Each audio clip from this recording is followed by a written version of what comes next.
It was Thanksgiving, and I pulled up to the driveway, the low rumble of my truck echoing across the gravel. The scent of pine from the nearby woods mingled with the faint aroma of wood smoke drifting from the chimney. In my gloved hand, I held a bottle of aged Scotch, 12 years, single malt, its label worn just enough to hint at value. I wore my cleanest flannel shirt, the one Alina liked to call respectable against the riffraff, and a pair of polished leather boots that thudded against the gravel. As I stepped out, I could hear laughter filtering through the house, muffled. Voices, polite clinks of glassware, and the soft hum of Alina's family greeting one another. Normally, a holiday at her parents' felt like stepping into a carefully choreographed performance, where every guest was a prop and every smile had been cross-checked for authenticity. Today, though, I wasn't sure which role I was expected to play.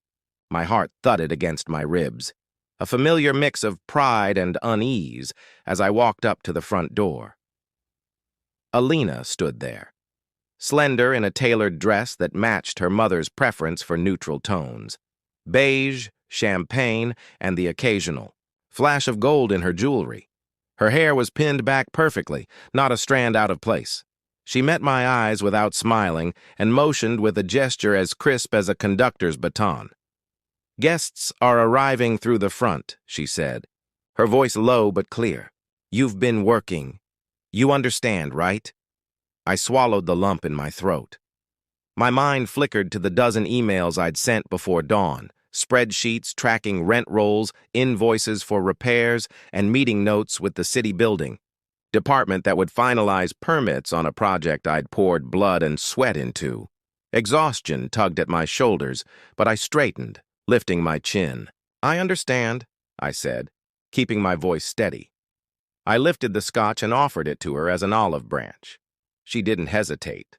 She took it from my hand, and our fingers brushed briefly, an electric moment I recognized but refused to acknowledge.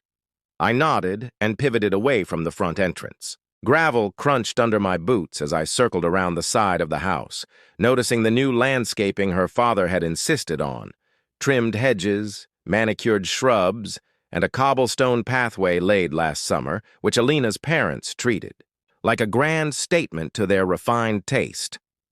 I felt a familiar pang of irony. All that effort to craft an image of gentle affluence, while they thought they controlled every narrative about my life, where I came from, what I did for a living, how I wasn't truly one of them. Approaching the kitchen door, I paused and took a deep breath. The cold air filled my lungs, mingling with the warmth that seeped from the house. I lifted my boots onto the threshold, stepping inside like one of the hired help they thought I might be. My flannel and boots made the uniform feel real. In that moment, I tasted the tension in my own mouth, equal parts bitterness and resolve. I shut the door behind me, and the dinner party din rose to greet me. Silverware clattering, voices raised in polite laughter. I slid into the kitchen. The wall of warmth and chatter washed over me. The kitchen island was a granite slab, anchored in the middle of a spotless stainless steel workspace. I eased onto one of the high stools, my back ramrod straight, feeling every eye on me. Though no one acknowledged my presence, I set my scotch down and unbuttoned my flannel at the collar, loosening the tension in my neck.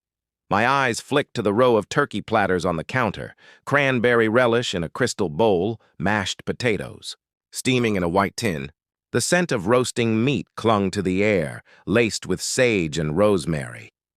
I thought of the jokes Alina's parents would crack in a few minutes, about how their son-in-law still thought people like me needed to prove something by carrying expensive liquor as a peace offering. I looked up when her mother, Cynthia, swept into the kitchen, her eyes glinting behind a string of pearls that probably cost more than my truck.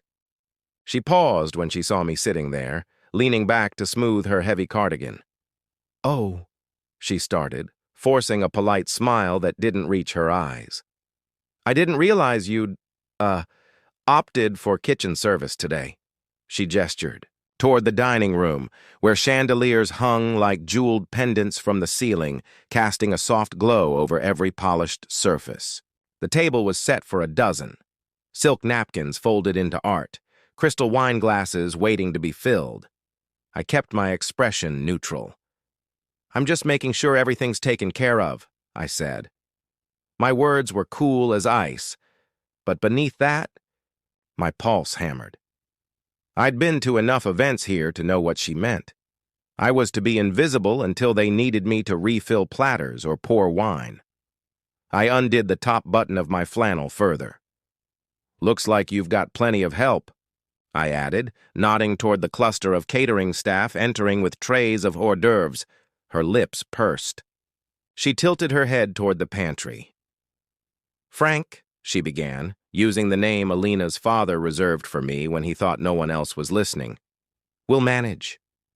And then she swept past, glossy heels clicking, leaving me alone with my thoughts.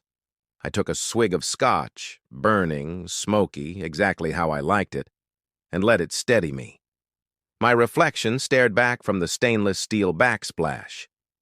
Dark eyes narrowed, a strong jawline set with determination, and a hint of anger bubbling beneath the surface. I turned my attention to the countertop where a half-finished turkey sandwich lay, wrapped in wax paper, the edges of the bread soaked with juices and gravy. I unwrapped it, my fingers brushing the soft crust, and took a bite. The bread was dry, despite the moisture from the meat, and I felt a flicker of satisfaction. If they wanted to pretend I was a servant, I could dwell in their kitchens for a while, maybe let them forget that I was the one who owned the building they claimed as their family home. She'd wanted me to stay small, to slip through the back door, to sit quietly in the kitchen, while her family passed judgment from their crystal kingdom, and now she saw that the man she'd married wasn't the man she'd invited to dinner. He was something else, something she'd never quite grasped. Terrence leaned back and stretched, oblivious to the tension, his grin broad and toothy. "Man, I didn't expect to run into you here. Thought you'd be too busy signing contracts to come to this." "No offense, Cynthia." He gestured at the house with a casual flick of his wrist. She flinched. "No offense," she muttered, but her voice trembled. Terrence's grin turned sly. "Well, I'm glad you're here," he said, slapping the counter one last time before hopping off the stool. "This place could use a little real power in the room."